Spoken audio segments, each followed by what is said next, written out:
Spotlight நேர்களுக்கு வணக்கம். ஒவ்வொரு வாரம் வெள்ளிக்கிழமையும் நம்ம வந்து கோவிலினுடைய சிறப்புகளை வந்து பார்த்துட்டு இருக்கோம். அந்த வகையில இந்த வாரம் நம்ம பார்க்கக்கூடியது ராஜா அண்ணாமலைபுரத்துல இருக்கக்கூடிய அருள்மிகு ஐயப்பன் கோவிலினுடைய சிறப்புகளை தான் பார்க்க போறோம். 500 வருஷத்துக்கும் மேல இப்ப வரைக்கும் பக்தர்கள் கூட்டம் இருந்துகிட்டு இருக்கக்கூடிய எல்லாராலையும் பெரிய ஒரு நம்பிக்கையோடு இருக்கக்கூடியவர் தான் ஐயப்பன். கேரளால சபரிமலையில இருக்கிறாரு. அந்த ஐயப்பனை வணங்குறதுக்காக உலகம் முழுவதும் இருக்கக்கூடிய பல ஆயிரம் கோடி மக்கள் அவர்கிட்ட போய் அந்த சபரிமலை அப்படின்றதே வந்து எல்லாருக்கும் ஒரு பெரிய ஒரு விஷயம். அவங்களுக்கு ஏதாவது ஒரு வேண்டுதலுக்காக 1 வருஷம் 2 வருஷம் இல்லாம 18 வருஷம் இருக்கிறவங்க இந்த மாதிரி ஒவ்வொரு வருஷமும் தொடர்ந்து நான் வந்து போடுறேன்ற மாதிரி வேண்டுதல் பண்ணியும் போறவங்களும் இருக்கிறாங்க.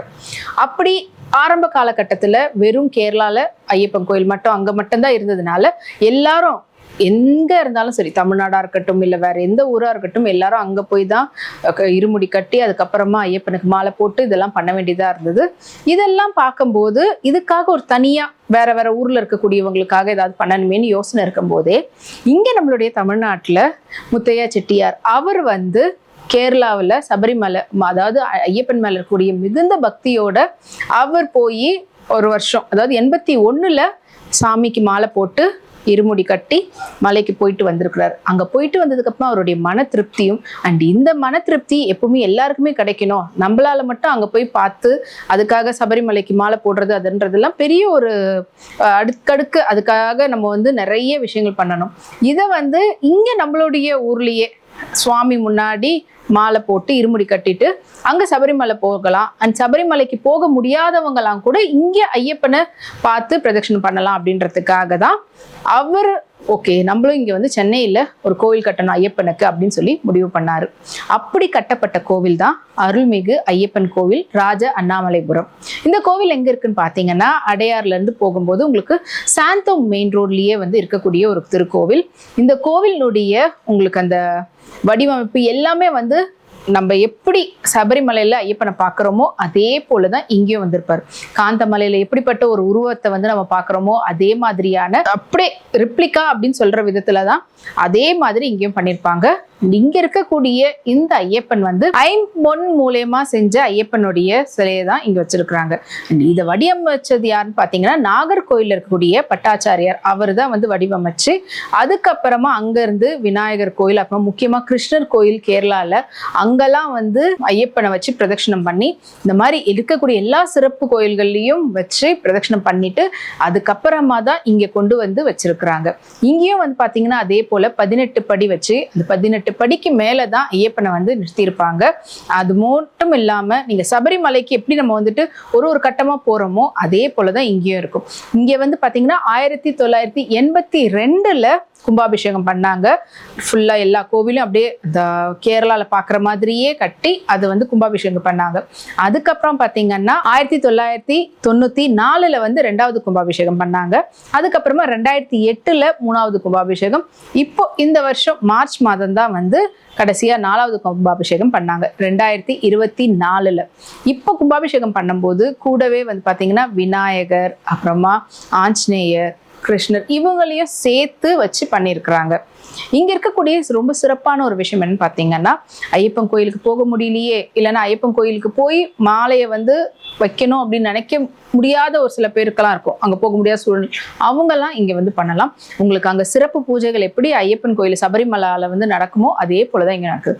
இன்னும் சொல்ல போனா இந்த கோவிலை வந்து வட சபரிமலை அப்படின்றாங்க. அந்த அளவுக்கு ரொம்ப பிரதட்சணமான, அதாவது எல்லா இடத்துலயும் வந்து சபரிமலை அப்படியே இங்க வச்சிருக்கிறதுனால வட சபரிமலை அப்படின்ற அளவுக்கு இங்க இந்த பேர் வந்து பெற்றிருக்கு. இந்த ராஜா அண்ணாமலைபுரத்துல இருக்கக்கூடிய இந்த கோவில், இதுக்கு முழுமையான ஒரு காரணம் பாத்தீங்கன்னா முத்தையா செட்டியார் அவர்கள் தான். அவருக்கு ஐயப்பன் மேல இருந்த பக்தி, அவர் வந்து மாலை போட்டுட்டு ஐயப்பனை சபரிமலையில போய் பார்த்ததுனால வந்த அந்த ஒரு யோகம் அப்படின்னே சொல்லலாம் நம்மளுக்கு இங்க சென்னையில இந்த கோவில் வந்ததுக்கு. ஐயப்பன் கோயில் அதுக்கு முன்னாடியே சென்னையில இருந்தாலுமே கூட இது வந்து ரொம்ப விசேஷமான கோவிலா பார்க்கப்பட்டது. ஏன்னா அவ்வளவு பெரிய ஒரு திருக்கோவிலா இங்க வந்து அமைச்சிருக்கிறாங்க. மற்ற இடத்த பார்க்கறத விட காட்டிலும் இங்க இருக்கக்கூடிய கோவிலினுடைய அளவு வந்து பாத்தீங்கன்னா ரொம்ப பெரிய அளவுல இருக்குது. அண்ட் இங்க இருக்கக்கூடிய கொடிமரமா இருக்கட்டும், இங்க இருக்கக்கூடிய அந்த பூஜைகள் ஒவ்வொரு கால பூஜையா இருக்கட்டும், இல்லைன்னா அந்த விளக்கேற்ற முறை எல்லாமே வந்து அங்க சபரிமலையில எப்படி பண்றாங்களோ அதேதான் இங்க ரொம்ப ரொம்ப விசேஷமான நாட்கள் அப்படின்னு பார்த்தீங்கன்னா கார்த்திகை 1 இங்கேயும் வந்து சபரிமலையில் பண்ணக்கூடிய அதே மாதிரியான வழிபாடுகள் நடத்துறாங்க. இது மட்டும் இல்லாம கேரளால உங்களுக்கு வந்து சிறப்பு பூஜை பண்ணும்போது பாத்தீங்கன்னா உருவமைச்சு அதுல மூலயமா உங்களுக்கு வந்து பூஜை பண்ணி அதுக்கப்புறமா உங்களுக்கு வந்து நெய்வேத்தியம் பண்றதா இருக்கட்டும், இல்லைன்னா அபிஷேகம் பண்ணும்போது அந்த வெள்ளி குடங்களை வச்சு பண்றதா இருக்கட்டும், எல்லாமே வந்து பண்ணுவாங்க. அதே போலதான் இங்கேயும் வந்து பண்றாங்க. இந்த சிறப்புகள் முக்கியமா சபரிமலை ஐயப்பன் அப்படின்றது கேரளாக்கு மட்டும் சொந்தமானதா இருந்த ஒரு கடவுளை எல்லாருக்கும் சொந்தமானவர், எல்லாருமே வந்து சபரிமலை ஐயப்பனை பத்தி தெரிஞ்சுக்கணும் அப்படின்றதுக்கான முக்கியமான காரணம் வந்து நவாப் பிள்ளை அவர்கள் தான்.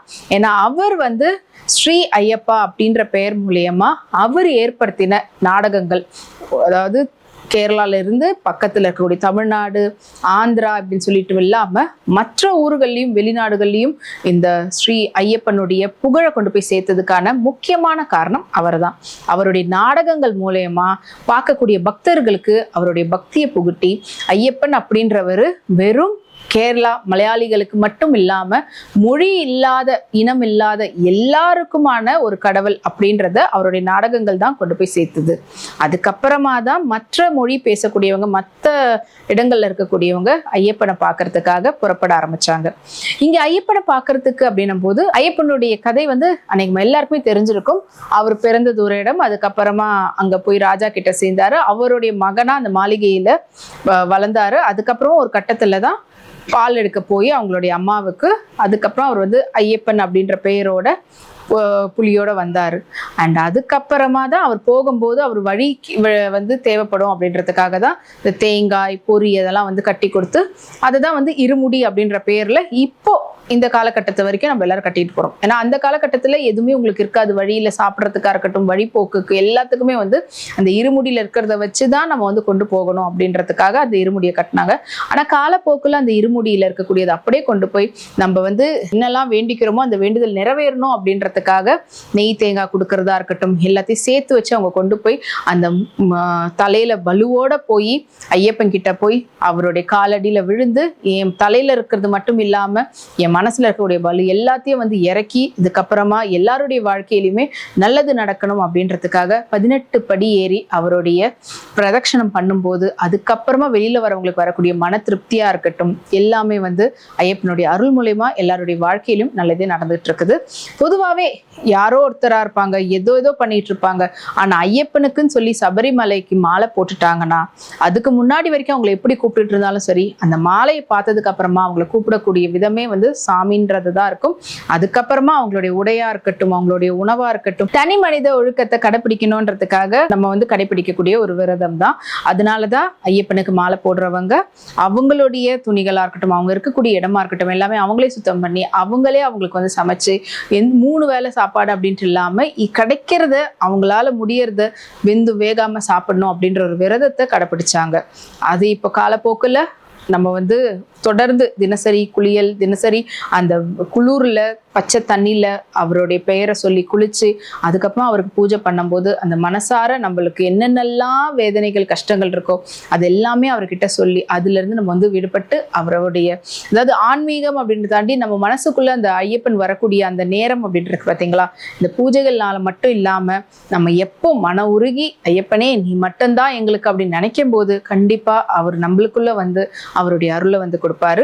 அப்படி பல பேருடைய வாழ்க்கையில பல மாற்றங்களையும் பல பேருடைய ஒவ்வொரு நாள் வாழ்க்கையிலையும் காட்டிட்டு இருக்கக்கூடிய அற்புதங்கள் நம்ம வந்து கேள்விப்பட்டிருக்கிறோம், பார்த்துட்டு இருக்கிறோம். அப்படிதான் வந்து பாத்தீங்கன்னா முத்தைய செட்டியார் அவர்கள் மூலியமா இங்க சென்னையில இவ்வளவு பெரிய ஒரு பிரதட்சணமான ஒரு திருக்கோயில் வந்து அமைக்க முடிஞ்சது. இந்த திருக்கோயில் மூலியமா அதுக்கடுத்த கட்டபடியா இருக்கக்கூடிய எல்லாருமே, நான் வந்து சபரிமலைக்கு போக முடியலன்னா கூட இங்க வந்து பார்க்கும்போது அந்த ஐயப்பனை வந்துட்டு சபரிமலையில இருக்கக்கூடிய அதே ஐயப்பனை நான் வந்து பாக்குறேன், எனக்கு அதே அருள் வந்து இங்கேயும் கிடைக்குது அப்படின்னு. நீங்க போனீங்கனாலே தெரியும், உள்ள போனதுமே உங்களுக்கு பெரிய கொடிமரம் இருக்கும். அதுக்கப்புறமா உங்களுக்கு வந்து மூலவருக்கு முன்னாடி போறதுக்கு முன்னாடியே சைட்ல வந்து பாத்தீங்கன்னா இங்க இருக்கக்கூடிய எல்லா சன்னதியிலுமே இருக்கக்கூடிய தெய்வங்களுக்கு வந்துட்டு அந்த வெள்ளி கவசம் மாதிரி போட்டு தான் வச்சிருக்கிறாங்க. ஸோ உங்களுக்கு சுற்றி இருக்கக்கூடிய லக்ஷ்மி தேவியாக இருக்கட்டும், முதல்ல வந்து விநாயகர் இருக்கிறாரு, அதுக்கப்புறமா லக்ஷ்மி தேவி இருக்கிறாங்க, அண்ட் அதுக்கப்புறம் வந்து பார்த்தீங்கன்னா ஆஞ்சநேயர், அதுக்கப்புறமா வந்து உங்களுக்கு ஒரு சின்னதாக ஒரு சிவனுடைய இது இருக்கும். அண்ட் சுற்றி வரும்போது இன்னொரு அம்மனுடைய துர்கை அம்மன் அவங்களாம் இருப்பாங்க. அண்ட் மறுபடியும் வந்து பார்த்தீங்கன்னா மூலவர் ஸ்தானத்தில் இருக்கக்கூடிய ஐயப்பனை நம்ம வந்து பார்க்க முடியும். ஐயப்பனை வந்து 18 படிக்கு மேலே வச்சு இருப்பாங்க. இது எல்லாமே வந்து நீங்கள் ஒவ்வொரு சன்னதியில நிற்கும் போது இருக்கக்கூடிய அந்த மன நிம்மதி இருக்கு பார்த்தீங்களா, அவ்வளவு அமைதியான ஒரு சூழல், அதுக்கேற்ற மாதிரியான அவங்களுடைய வார்த்தைகள், அங்க இருக்கக்கூடிய அமைதி, நீங்க மறுபடியும் வீடு திரும்பும் போது உங்க மனசுல இருந்த எல்லா விதமான கஷ்டங்கள் எல்லாமே போகி மன நிம்மதியோட இருப்பீங்க. இப்படிப்பட்ட ஐயப்பனை இன்னைக்கு முக்கியமா பேசினதுக்கு காரணம், இன்னைக்கு வந்து பாத்தீங்கன்னா மலையாளிகளுடைய திருவோணம் பண்டிகை. அதனால அவங்களுக்கு உகந்த ஒரு தெய்வமா இருக்கக்கூடிய ஐயப்பனை, இல்லைன்னா அவங்க நாட்டுல இருக்கக்கூடிய அந்த கேரளத்துல இருக்கக்கூடிய ஐயப்பனை பத்தி பேசணுன்றதுக்காக தான் இன்னைக்கு நம்ம ஐயப்பனுடைய ஸ்தலமான இங்க சென்னையில முக்கியமா இருக்கிற ராஜா அண்ணாமலைபுரத்துல இருக்கிற அருள்மிகு ஐயப்பன் திருக்கோயிலினுடைய சிறப்புகளை பத்தி பார்த்தோம். இந்த கோவில் வந்து நான் சொன்ன மாதிரி சாந்தோம்ல இருக்கிறதுனால நீங்க பாரிஸ்ல இருந்து உங்களுக்கு பஸ்ஸுகள் நிறையவே இருக்குது, இல்லைன்னா கோயம்பேடுல இருந்து நீங்க போகிறதா இருந்தாலும் போகலாம். இது இல்லாம உங்களுக்கு ட்ரெயின் மூலயமாவும் நீங்க போறதா இருந்தீங்கன்னா ஃப்ளைஓவர் ட்ரெயின் இருக்குது, அதுல பறக்கும் ட்ரெயின்ல போயும் நீங்க வந்து இந்த ஸ்தலத்துக்கு வந்து போய் சேரலாம். இது மட்டும் இல்லாம இந்த கோவிலை சுத்தி இருக்கக்கூடிய அந்த இடமே வந்து பாத்தீங்கன்னா இயற்கையோட அப்படி வந்து சேர்ந்ததா இருக்கும். ஸோ ஐயப்பன் எல்லார் மனசுலயும் அவருக்கு நல்ல ஒரு வாழ்க்கையை ஒவ்வொருத்தருக்கும் கிடைக்கணும்ன்ற அருள் புரியணும்னு நினைங்க. நீங்களும் உங்களுக்கு எப்ப நேரம் கிடைக்குதோ, இல்லைன்னா முக்கியமா எல்லா காலகட்டத்திலுமே வந்து ஐயப்பனை வந்து பார்க்கலாம். ஏன்னா இதுல வந்து இந்த நேரம் தான் போகணும் அப்படின்லாம் கிடையாது. காலையில இருந்து மாலை வரைக்கும் கோயில் வந்து திறந்திருக்குது. இவங்க தான் வரணும், அவங்க தான் வரணும்னு இல்லை, எல்லாருமே நம்ம வந்து போய் ஐயப்பனை பிரதட்சணம் பண்ணி சேவிக்கலாம். உங்களுடைய நேரத்துக்கு ஏற்ற மாதிரி நீங்க வாரத்துல ஞாயிற்றுக்கிழமையா இருந்தாலும் சரி, வெள்ளிக்கிழமையா இருந்தாலும் சரி, எந்த நாள் வேணாலும் இந்த அருள்மிகு ஐயப்பனை போய் சேவகம் பண்ணிட்டு வாங்க. இந்த வீடியோ உங்களுக்கு பிடிச்சிருந்ததுன்னா நீங்க உங்களுடைய நண்பர்களோட பகிர்ந்துக்கோங்க. தொடர்ந்து நம்மளுடைய ஸ்பாட்லைட் சேனலை சப்ஸ்கிரைப் பண்ணி அடுத்தடுத்த வீடியோவுக்கு உங்களுடைய ஆதரவை கொடுங்க. நன்றி, வணக்கம். இந்த வீடியோ உங்களுக்கு பிடிச்சிருந்தா லைக் பண்ணுங்க, கமெண்ட் பண்ணுங்க, ஷேர் பண்ணுங்க, சப்ஸ்கிரைப் பண்ணுங்க.